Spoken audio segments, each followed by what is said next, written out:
Okay. Good afternoon, everyone, and thank you for joining us for our next episode of Executive Edge. Executive Edge is a speaker series sponsored by the Office of Executive Education at the University of Georgia Terry College of Business, featuring discussions with corporate thought leaders and UGA faculty offering in-depth previews of our professional development programs and faculty expertise. My name is Jason Parrish. I'm the Associate Director of Learning Solutions for the Terry Executive Education Center in Atlanta. I'll be hosting these discussions via LinkedIn Live on the UGA Executive Education page at noon on select Wednesdays throughout the year. Today, we are very excited to bring you a discussion on account-based marketing. It's one of the fastest growing trends in the business-to-business marketing space today. And leading this discussion is our very own Dr. Piyush Kumar. Dr. Kumar is Associate Professor of Marketing at the Terry College of Business and specializes in account-based marketing, service strategies, brand management, decision-making, and analytics. His research has been published in top marketing journals, and he has consulted with executives and led training sessions at a number of corporations that operate in both the B2B and B2C markets. We're especially pleased to have him as a distinguished professor at our MBA programs, as well as to leverage his expertise for our executive training and development programs. Before I give the floor over to Dr. Kumar, I also wanted to encourage our listeners to participate in the discussion by dropping your questions into the chat as we go along. So without further ado, I'll pass the mic over to you, Dr. Kumar. Thanks for joining us. Okay, thanks, Jason, and thanks to everybody who's here. Unfortunately, in this format, I can't see you, but I know you're there. So glad that you could make it. Now, today, I'm going to talk about something that I've very recently got involved in, and I'm working on a book in this area. This is something which is absolutely on fire. And the way to figure out whether something is on fire is to basically compare Google Trends with Google Scholar. Okay, if you look for account-based marketing in Google Trends, I mean, it's just taken off in the last 5 years. Business people today are in this FOMO mode. They don't want to miss this out. Everybody's jumping onto the bandwagon. And shortly, I'll show you the numbers in terms of how many people are involved and how many of these efforts are turning out to be successful. So there is this huge run to basically do some form of account-based marketing across the B2B space. So it's on fire there. But if you look at the other side, Google Scholar, as academics, we are kind of really slow to pick up trends. You will find almost nothing. Okay, so that tells you something about how much this is on fire, that academics are not even picked up the vocabulary, let alone do any kind of research in it. So that's the speed at which it has basically taken off. Now, what I'm going to do today is talk to you about where it is coming from, what it is, what is the business case for account-based marketing, what does it involve, and a couple of success stories that I'm directly privy to. Okay, so there are stories of failure as well, but we'll keep that for another day. So it's not about the details of how you run ABM. It's about why you want to run ABM. Okay, so with that, let's get started. Next, please.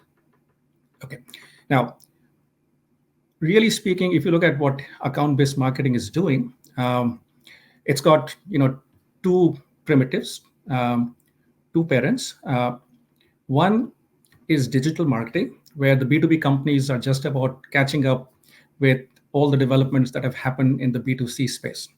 So if you kind of track the number of platforms and services that are emerging in the B2B space, specifically serving ABM, it's now taking off, a little lag after the B2C space took off.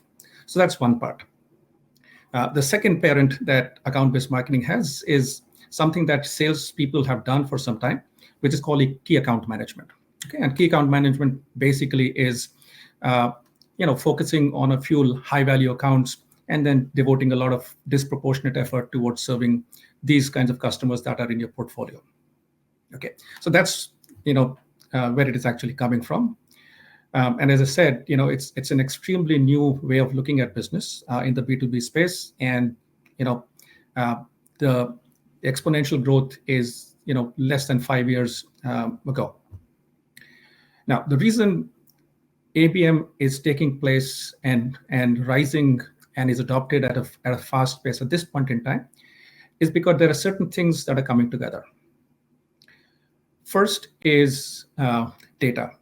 Okay, the B2C folks were early on to kind of measure and act upon marketing data and customer data. Now that gap between the B2C and the B2B world is closing, and so you can get pretty detailed information. In fact, every day when I track this, the amount of information that you can actually pick up, both in terms of who your customers are and the journeys and all the good stuff that you need to know, is just exploding. Okay, which makes it easier to kind of act on it. Okay, and not only act on that information, but also kind of use that for extreme levels of personalization, okay, which was kind of only possible at a very granular level until this point. Okay, so that's one part. That data is becoming available. The second part is that if you want to do this right, you should be able to do this at scale. Okay, so whatever is your strategy, you should be able to kind of take advantage of all the benefits that come from automation, so that you can basically scale this up to a large enterprise, to a large customer base. Okay, so that's the second part that is now coming together. And the third part is that based on the data that we're able to collect and the metrics that we're able to build, we can now build better predictive models of what customers are likely to do in the future rather than what they've done in the past, which allows us to basically act in anticipation. Okay, so large amounts of data, large amounts of personalization using huge host of predictive analytics. Okay, so that's relatively new.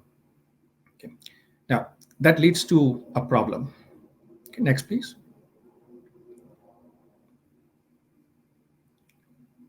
Okay, now the problem is that as these technologies are proliferating, the cost of personalization and the cost of customization has actually started to come down. And the cost of reaching out to a large customer base in the B2B space is also coming down. So because of which what's happening is the volume of communication that is emerging from B2B marketers and headed in the direction of B2B customers is basically exploded. Okay, and essentially what happens is that when the volume explodes, because the cost of transmitting information has gone down, essentially most of it is of little use. Okay, and therefore with low cost of transmission comes a lot of indiscrimination. Okay, which is what the trappings of the content farm really are. So we are producing large volumes of content, but we are not really careful in terms of what we do. Okay, next please. Okay, and so if you look at it from the recipient's end, essentially the response rate to these kinds of efforts basically will be very low. Okay, because it's generated through these automated engines. It is, if not correctly personalized, it's not of any use to me, and therefore as a buyer I'm actually less likely to respond to this. Okay, so from that problem basically comes a solution, which is account-based marketing. Okay, next please. Okay, now one thing you will see is that account-based marketing is a system. Okay, it's not a marketing tactic or a new way to conduct marketing or sales for that matter. It's basically a new system, and it's a highly integrated system that kind of transcends across many parts of the organization. Now, the focus of this entire system is generally top line. Okay, so it's all about revenue enhancement at this point in time.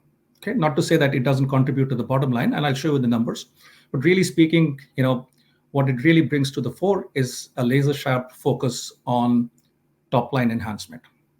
That's one part. Okay, The second thing is common usage of data and analytics. Okay, common means across multiple teams. Okay, rather than siloed data, siloed metrics, siloed analytics. This is about kind of common metrics, kind of sweeping all through the organization. And the third and most important part, it in some sense collapses the difference between the sales teams and the marketing teams. And instead of them, running in a way where one does one end of the marketing and then hands over to the other, now we basically run in parallel using common goals, common metrics, common tools. Okay, so all this has been missing, which is what ABM is trying to solve. Okay, next, please.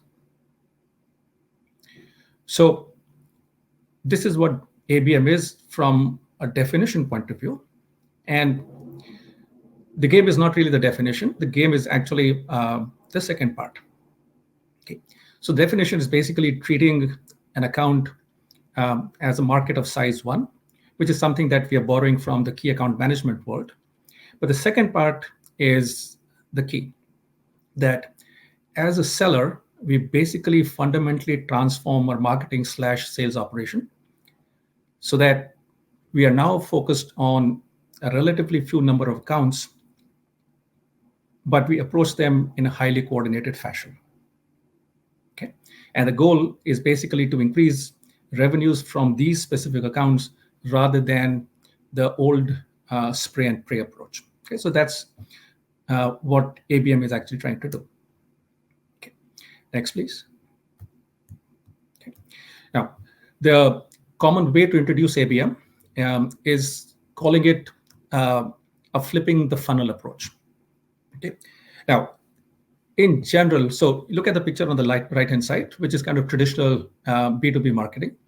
And I've been involved in this space, not through ABM necessarily, but even otherwise.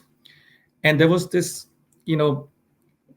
pain that people felt that the funnel-based way of thinking doesn't necessarily work, at least not efficiently. Okay? And the funnel-based way of thinking is basically, get a large number of people at the top end of the funnel, fill it up. Some of them will basically move on to the next stage and certain to the next stage. And then some of them will ultimately turn out to be customers. It was a very inefficient way of running B2B marketing.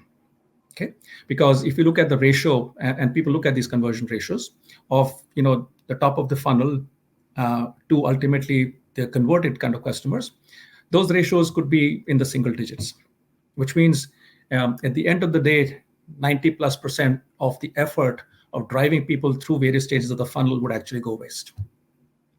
And so essentially what ABM does is say, okay, let's not focus on starting with a large number of folks at the top of the funnel and hoping that some of them will kind of move down. We basically start with a very narrow base.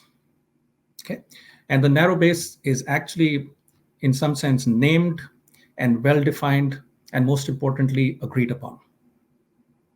Okay. Anybody outside of the narrow base is not necessarily welcome. Okay, you might actually still take them in as you're rolling out ABM, but ultimately those are the folks that we are not really interested in. So we start with a very narrow and focused base of prospects that we go after. And then we learn about them, we expand our understanding, engage them individually inside each of these named accounts, and then lead them to final purchase, and then ultimately retention and advocacy. Okay, so instead of the spray and pray approach, it's a laser sharp focused approach. Okay, now some of this was done in key account management, but this is at the post-acquisition stage. Now this is the pre-acquisition plus post-acquisition stage where we are basically doing this laser sharp way of approaching our potential customer base. Okay, next please. Okay, now here is just a simplified example of the difference, at least in a narrowly focused implementation sense. That if you look at traditional marketing, and let's say this is the stuff that you're doing on the web, you'll get a large number of people to basically fill up a form on your web pages so that you know who they are. And then based on the information that you pick up, you will basically pass it on to an automated email management system, for example, and then you'll nurture these accounts, and from there, some of the conversion will actually take place. Okay, so it's still kind of going down the funnel, and that's traditional. In ABM, we do something quite different. We identify who we are going after and only those. And instead of getting them to fill forms to identify who they are, we basically ourselves figure out who they are. And the way to do that is basically exploding as we speak. And then we engage them in a highly personalized manner. And the idea is to basically develop few in-depth relationships rather than a large number of superficial, loose relationships. Okay, and from there we basically convert these into opportunities and ultimately do account expansion at a later stage. Okay, so that's really the flipping part of ABM, which is kind of the opposite of the old spray and pray approach. Okay, next please. Okay, now I'll spend a few minutes, as I said, to make the business case for ABM, which is why is it that this is on fire, and what's the evidence in terms of how this works relative to other ways of running business-to-business marketing. Okay. Now, the first metric is actually the most interesting, which has to do with efficiency. So, as marketers, we are no longer people who kind of run our budget down. We are basically responsible for generating returns on whatever the budget is allocated to us. And this number is kind of repeating itself wherever you look within the ABM world, that the ROI on your marketing expenditure is the highest in ABM as compared to any other business marketing approach. Okay, so I've got a bunch of metrics, but that I think is the most important one. That across anything that you do in business marketing, if you look at it from a bottom line perspective, which is the efficiency of your marketing spend, there is nothing that comes close to ABM. Okay, which kind of leads to the second number, that's why this is on fire. Okay, almost everybody is basically running to test whether this is right for them and how to actually get it done.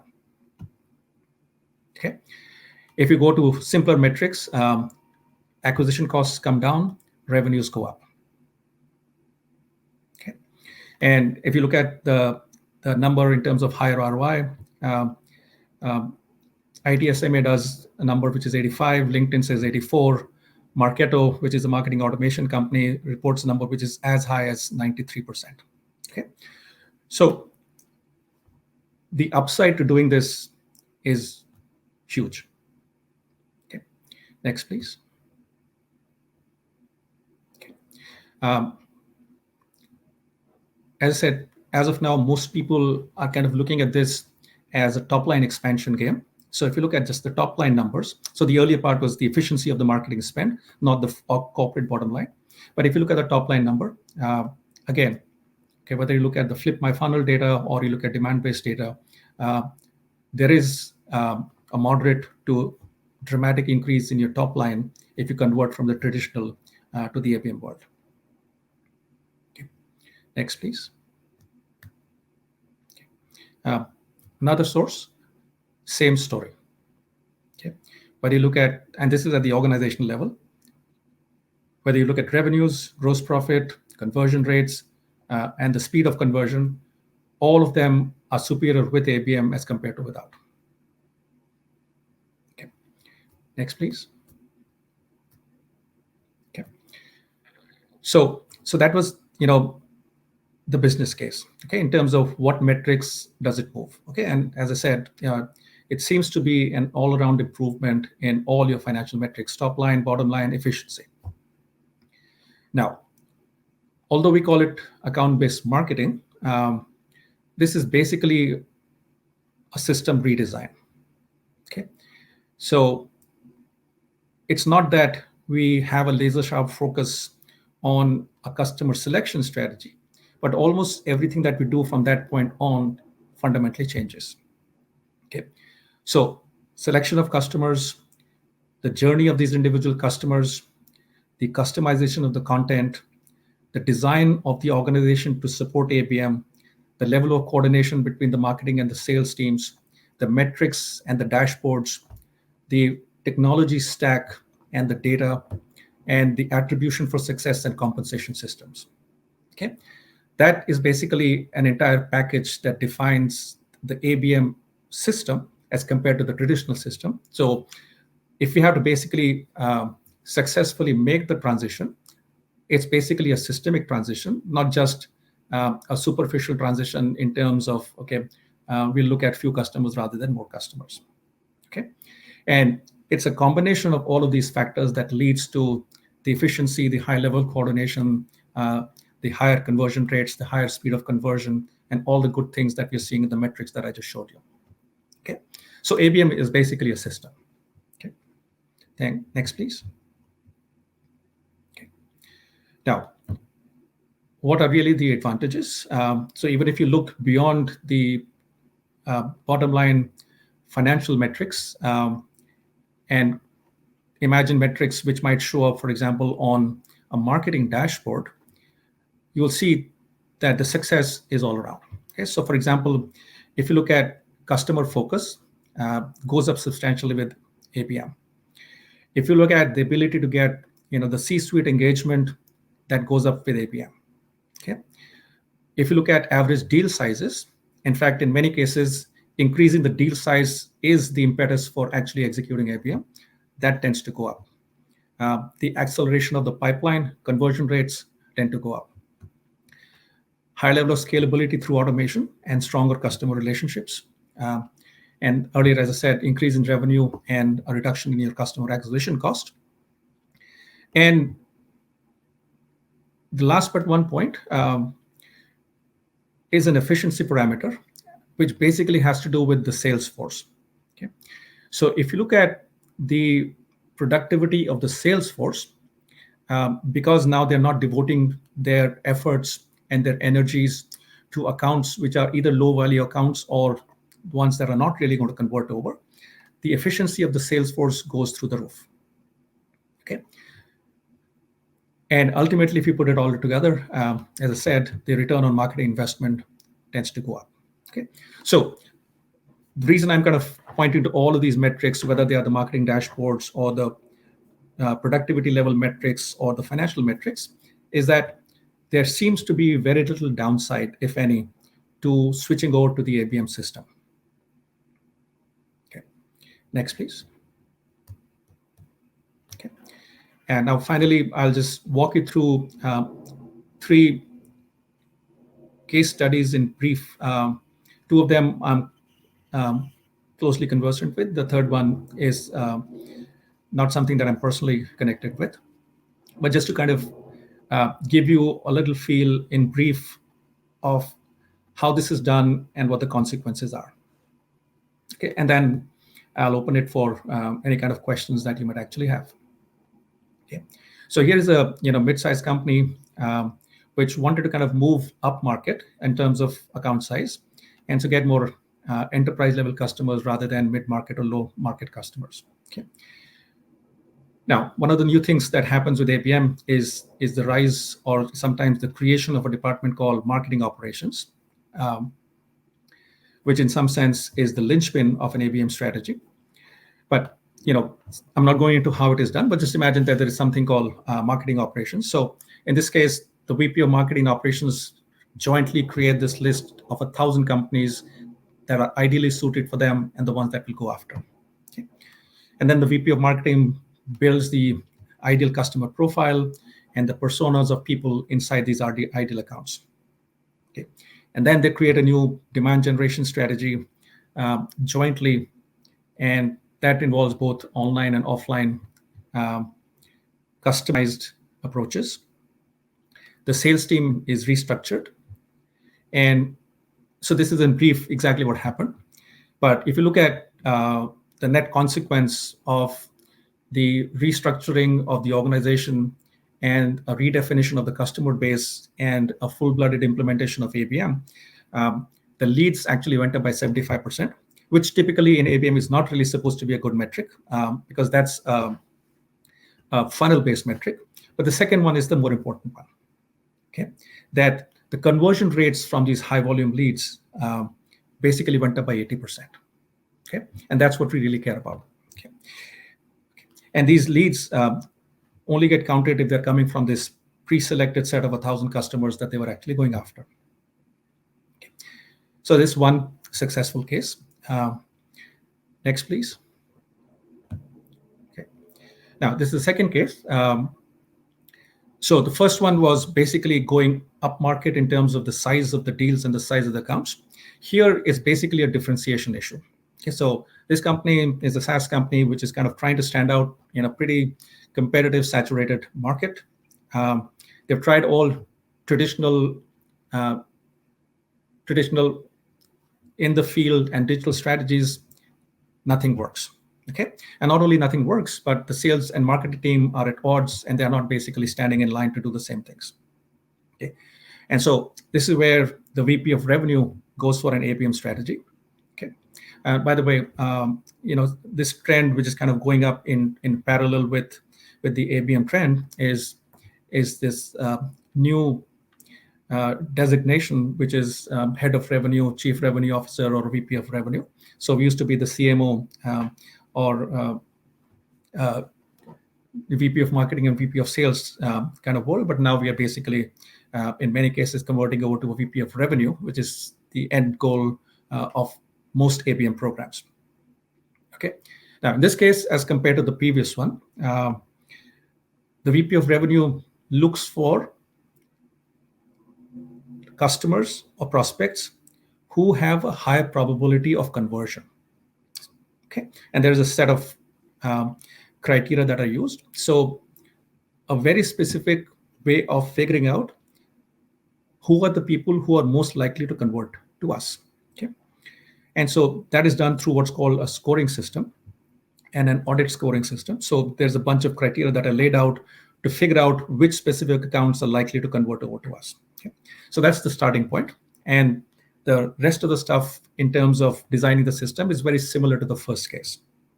Okay, and very successful.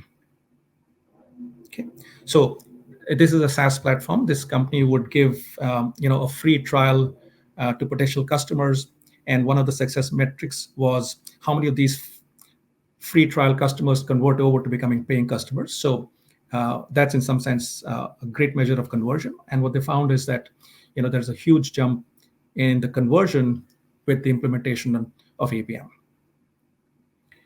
Next, please. Okay. And this is a slightly different case, in which case this is a small company, and the small company basically felt, and which was true in their case, that a sales team would not be, so this is also in the tech space, would not be able to convert the clients that they were interested in.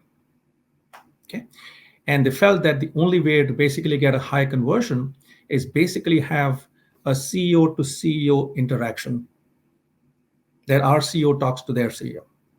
Okay, so the goal was slightly different because the problem was slightly different. And essentially what they did is switch over to ABM, run an ABM strategy. And the metric that we're talking about is the conversion from this campaign that they actually ran, and the conversion was actually 3 times as successful as the previous campaigns that they were running. Okay, now as I said, I have a case of failed implementation of ABM, but I'm holding that for another day. But that's as far as I wanted to go to tell you 3 things. One, this is on fire. Everybody's running to do it. There are not many people in the academic world who have really caught onto the bandwagon. As I said, I'm working on a book to do this right now. So that's the first thing. It's on fire. Second, it basically delivers in financial terms. Okay, and across the board. Okay, so that's the second thing I wanted to kind of share with you. The third, it is basically a systemic change. If you have to do it right, it's not a marketing strategy. It's a transformation strategy. And finally, I just wanted to kind of share with you, in brief, some cases of successful implementation. Okay. So that's as far as I wanted to go. And if you have any questions or comments, I can take them now. Thank you, Piyush. Mhm. We'll give it a second here for the audience to see if there's any questions. So far you've had a lot of comments from students, previous students saying Oh, I hello. see. So Okay. you're pretty popular out there. That's awesome. Okay. Okay. Great. Thank you so much, guys. See if we get anything else. There was one that came in earlier about identifying first steps or the key first steps, which I'm not totally sure what that is referring to. Let's see here. Okay, here's one. Could you please elaborate on audit scoring strategy? An example of how the company would have done it in case number 2. Okay. So generally speaking, when we do customer selection, we kind of think about it in like 2 dimensions. Okay. So one is how large and profitable a potential client is. And second, what is really the fit between what they require and what we might be able to provide. Okay. So it's almost like this 2x2 way of thinking. And if you look at, most customer selection strategies within ABM, they kind of follow, in some loose form, that format. Audit scoring is something new, and it is something that this company did, which basically says that we look at a third factor. In fact, we may give predominance to this third factor, which is what is the probability of conversion. Okay. So just to give you, so it's basically an entire scoring system, which you can think of as a bunch of factors which have been assigned some weights, and then based on the weights, you basically assign a score. But what kind of factors would show up here, which may not show up in other places?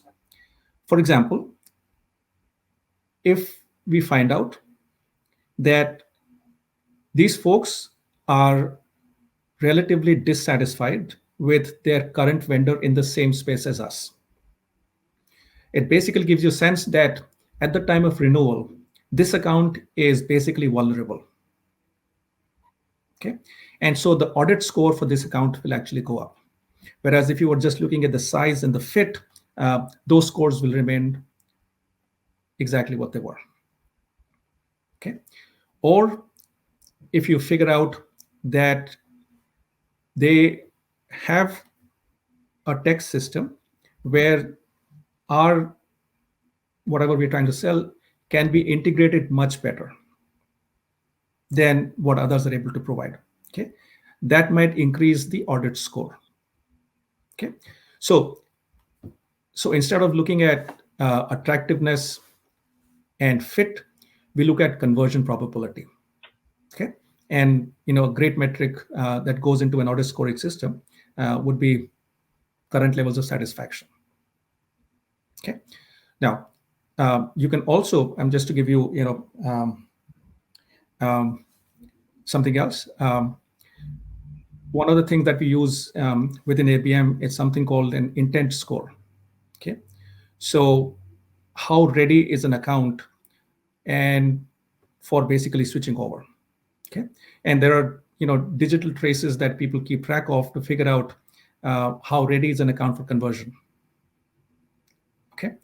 So if we have information that the readiness for conversion is high, an audit score for that client will actually be higher. Okay. So those are some of the kind of factors that go into building an audit scoring model.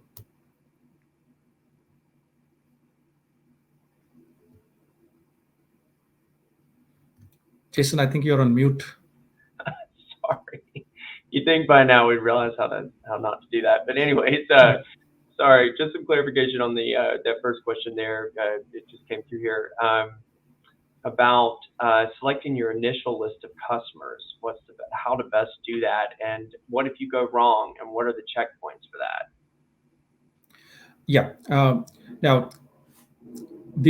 as I said, the starting point, if you're not doing the audit scoring, the starting point is looking at, this notion of size and fit. Okay. So if you were to kind of start looking at accounts, first step, this is not about numbers. Okay, it's about the value of these individual accounts. So in some sense, you're putting blinders on, and it's a system of rejection that you basically build up. Okay, now the factors that go into the determination of what's a good account versus bad account, as I said, typically size and fit, but at a firm specific level, these are factors which are determined jointly, in an ideal case, by the head of sales, the head of marketing, and the head of marketing operations. Okay, so for example, if the charter, so it's in this one of the three cases, the charter was to basically increase the average deal size, okay, which is a very company specific and situation specific factors. Okay, so if they know collectively that essentially we have to increase the average deal size, it'll give you some sense of the kind of clients where if we are able to convert them over, the deal size is going to be larger, which basically means you have a rejection rule for small clients and some sort of criteria which will give you a sense of what will increase the average deal size. Okay, so those factors are basically determined by these three folks together, and they will be company specific and situation specific. Okay, so that's as far as I can go. So one, rejecting the ones that are non-critical. Two, fit versus size. Third, joint determination of the list. Okay, now the most important thing is this: the list is determined by these three teams jointly because they collectively have to agree that that's what we're going to do together. Okay, and that list, the actual list, basically goes upstairs to the C-suite. It may even go to the CEO, and they have to basically bless that list. That okay, these are the accounts that we have jointly agreed to basically chase. Okay, so that's the way to basically do it. So that's how it is typically done. Awesome. Sounds like definitely a lot of high level of collaboration there. Oh, correct. Oh, yeah. All right. Let's see. Any other questions here from the group before we close down for the day? Mm-hmm. All right. I don't believe we have anything else right now, so I'll go ahead and close this out here. Dr. Kumar, I do appreciate your time today. This was a great discussion and a nice preview into some of the things we offer here at Terry and also at our Exec Ed Center. So again, we certainly appreciate that, and want to thank everybody again for joining us and listening in today. And if you guys have further questions, feel free to drop them in the chat. It'll stay live even after this event's over, and we'll be happy to get back to you and even link up with you for further discussion if you'd like. I'll also send a follow-up to everybody that registered today with a recording of today's event, and that will have my contact information as well. So if you have further questions, just let me know. And I hope to see you all again in a few weeks. On Wednesday, October the 27th, we're going to do another talk on customer centricity with Dr. Sundar Bharadwaj. And I apologize. Until then, be safe and be well, everyone. And thanks again for joining us. We really appreciate your time. And thanks again, Dr. Kumar. Okay. Thank you, Jason. And thanks for everyone who's there. I can't see you, but take care. Bye-bye.